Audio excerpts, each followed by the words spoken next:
Hey, yo, shalom. All praises to the Most High. Yehoshua, this is Sound Some YYBY. Can reason do it? All right, so now, in Studio One, they have something called mixer scenes. And this dope feature is, it's like, let me show y'all something right quick. So mixer scenes is right here. So what is this? That means that you can mix, do different things, and then save a mixer scene and then mix, do another different type of mix, and then you can compare each other, right? Each one of them. So for example, let's say before I start mixing, I might name this one raw,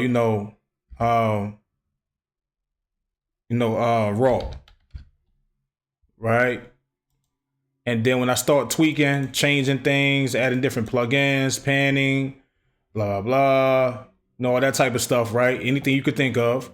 You got the options to select visibility, volume, pan, mute, input controls, cue, mix, sense, insert, stuff like that. So, so when you save that mixer scene, it would save whatever you check right here. You see what I'm saying? Whatever you check right here. Now, this can be tricky sometimes when you converting back. So now when I say I mix that, I like that, right? Boom. So I'm going to say that mix one. I'm going to say that's mix one, right? Boom. So now I send the record to the person and the person like, yeah, I like that. That's cool. But can you do A, B, C, and D, something else to it? Blah, blah, blah. So you start doing that and, you go down, you start mixing some more. I'm just doing random stuff like that. Boom. So what you do, you name that one mix 3. Right? Press OK.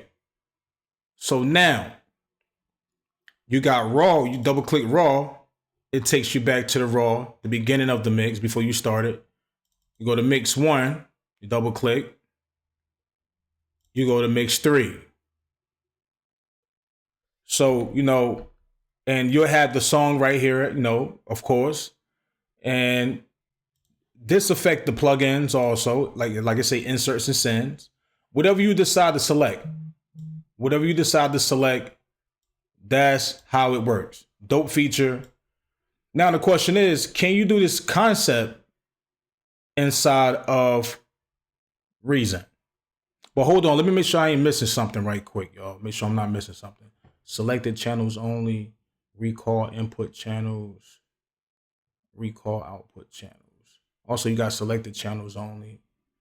Okay.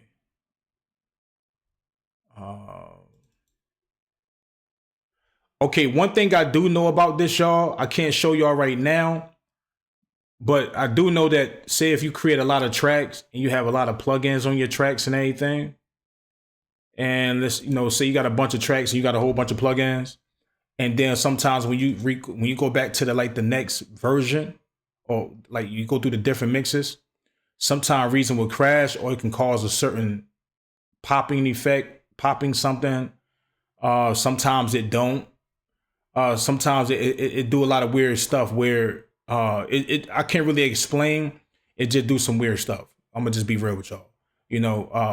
They might fix that. I'm sure they probably will, but I don't know. But sometimes when they have different plugins, especially when you got third-party plugins on here, and then you go back to that mix 1, when mix 1 didn't have no third-party plugins on there, and then you go to mix 3, especially when you're changing plugins and stuff like that. So yeah, just to throw that out there, let you know. Okay, so.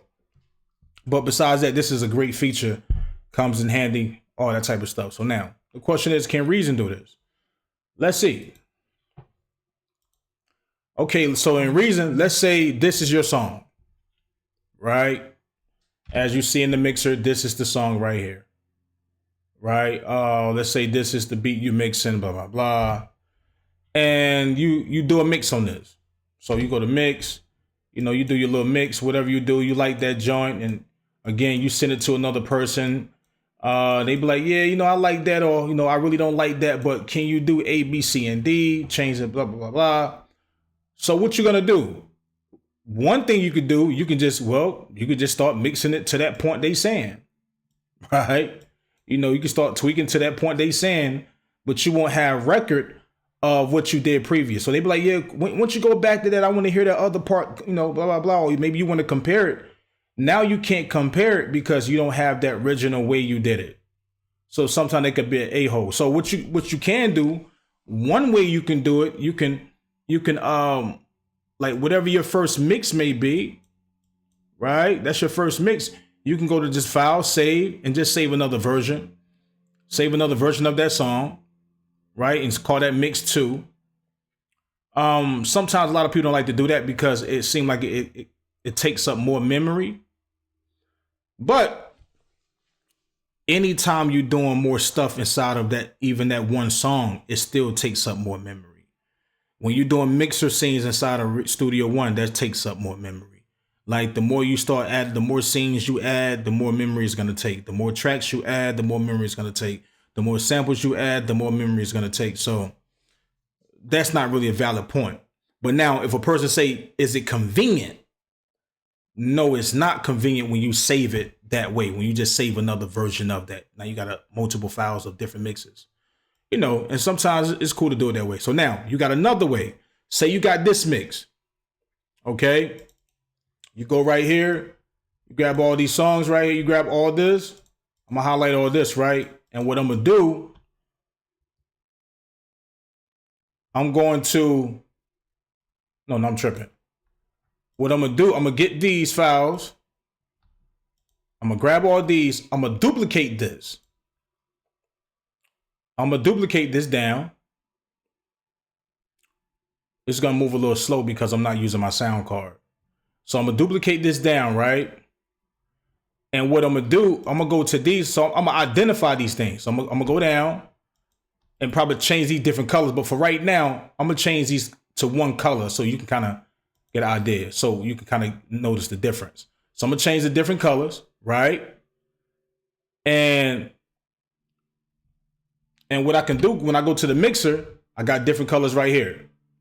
And you can tell they the same joint. So I can mix this one any kind of way I want, right?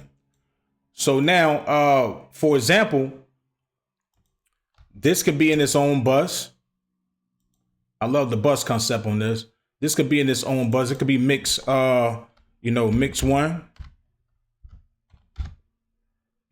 This can be in its own bus. Vocal. Well, we're going to just use the vocal bus for right now. Hold on, we can use this. We're going to call this mix 2. Right? Now, peep this, right? So, of course, if we press play, it's going to play all these. You don't want that, right? So you can't press mute. But you're like, shit, man, even if I press mute and I still get to hear these songs, this version right here is still taking CPU power. Maybe when you press mute. See, but I want to tell y'all something. So what you can do as you playing that one back, just go to this first version right here and just press M and mute it. I'm going to tell you why. Because Reason have a feature called plug-in app. It's not called plug-in app, but it's that same type of concept. Same type of concept as Studio One, meaning that if you mute these tracks and this is not being played, you won't get no CPU. So let's see right quick. Let's prove that. Let's prove that right quick. So let's go back to the mixer. Right? Let's mute this right quick. Let's unmute this track right here. But let's keep both of these mute. And what we're gonna do, we're gonna go to the rack. First, I'm gonna go to the option right here. I'm gonna turn on CPU load. So you can see the CPU usage on the side right here. Let's organize these right quick, so don't confuse none of y'all. Let's go back to rack. As you can see, this is all the blue right here. So we're gonna go. We want to go to the original one. And what I'm gonna do, I'm gonna just press. See, it's mute right here. Mix 1 say mute. So what I'm gonna do, I'm gonna just press play, and we're just gonna go through. We're gonna scroll up to this and see if these change. So let's press play. As you can see, it's press and play, right? So we're gonna scroll up. This show 1, 0. So we're gonna start I think we should start right here. Let's go up to any one of these tracks. You see 0, 0, 0, 0, 0. Nothing taking any CPU. This taking CPU because of, it's the company where it's designed. This had 1%. Nothing really taking no CPU, people. Right?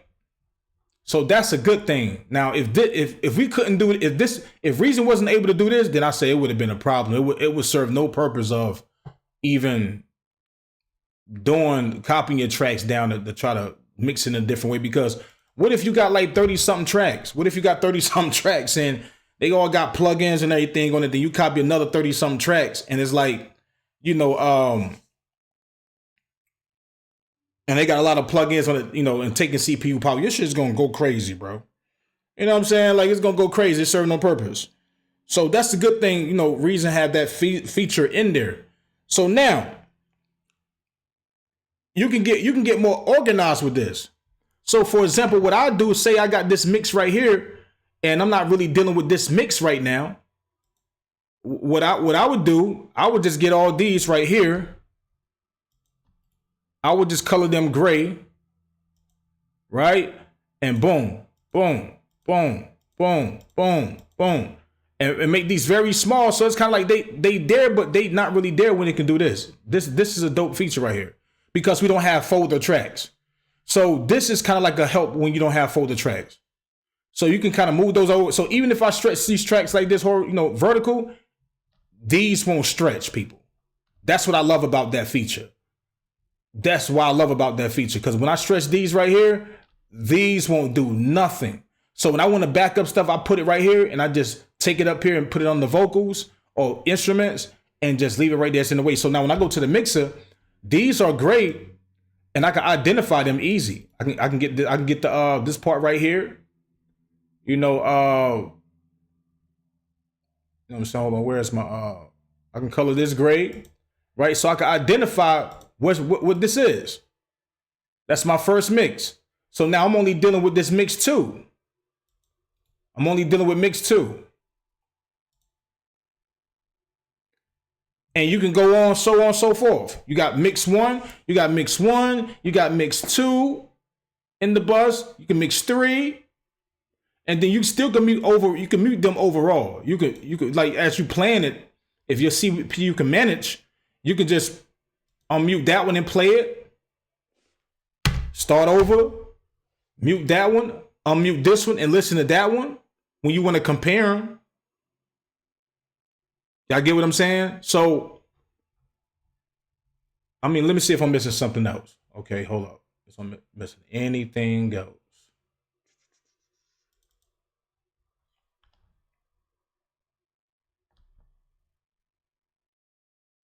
Oh yeah, also, right? For example, let's say let's delete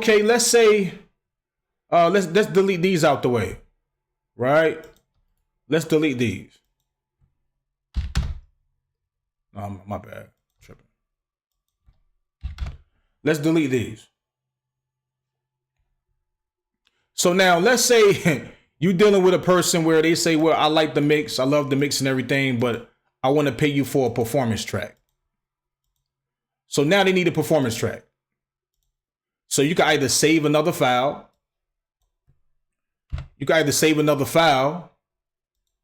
Or what you can do, how I did it, like copy it down and then turn that into a performance track and mute whatever you want to do, select whatever you want to select and take out whatever you want to take out. Or you could just grab this like this. Grab all this, press D, Control D, bring this down like a bar or two.